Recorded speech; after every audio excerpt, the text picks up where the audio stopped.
Hi, this is Stephen Whitfield with Drilling Contractor here at the 2020 IADC SPE International Drilling Conference and Exhibition in Galveston, Texas.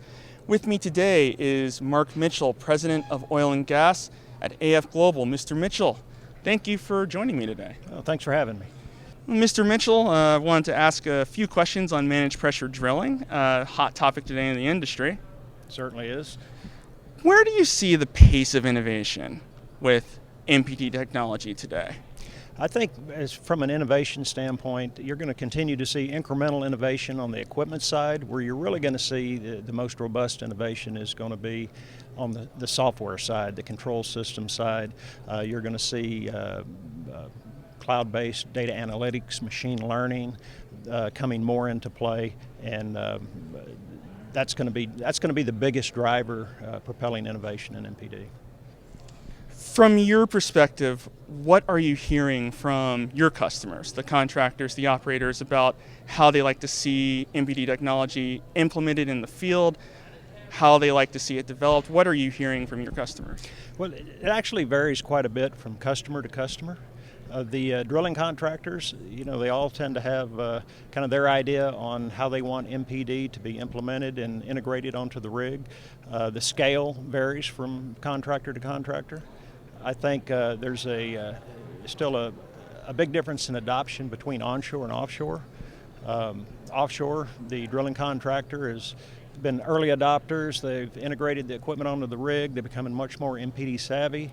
Onshore, it's still a service company's market, but we're seeing the onshore drillers too, because of the need to become more efficient and optimize the drilling process. We're seeing onshore drillers start to think about adding MPD kit as permanent installations onto the rigs. So a couple of years ago, AFGlobal developed a test rig for sort of examining MPD equipment in realistic drilling conditions. You said at the time that it was a great way to sort of see how this equipment performs. What lessons have you learned since then about how the equipment performs in those conditions? Well, it was certainly integral to us being able to deploy new technology quickly and working when it hit the field. Biggest lesson learned, no surprise to anybody, that you can't account for all the variables in a test environment that you're going to run into in the field, and those variables certainly from rig to rig and obviously from well to well can be quite significant. What role do you see automation playing in the development of MPD technology moving forward? Do you see it being something that's a little bit more of a focus or no? Yes, I mean, automation in the MPD space, there's, we'll all tell you we have some aspects of automation today with our equipment.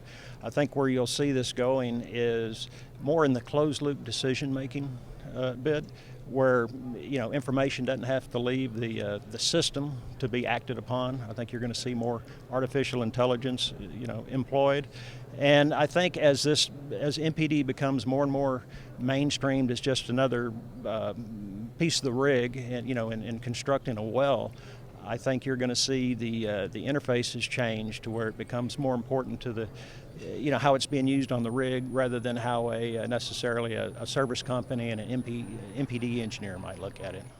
Okay, well, thank you very much for speaking with me today, Mr. Mitchell. Thank you very much. It's my pleasure. And thank you very much for visiting Drilling Contractor.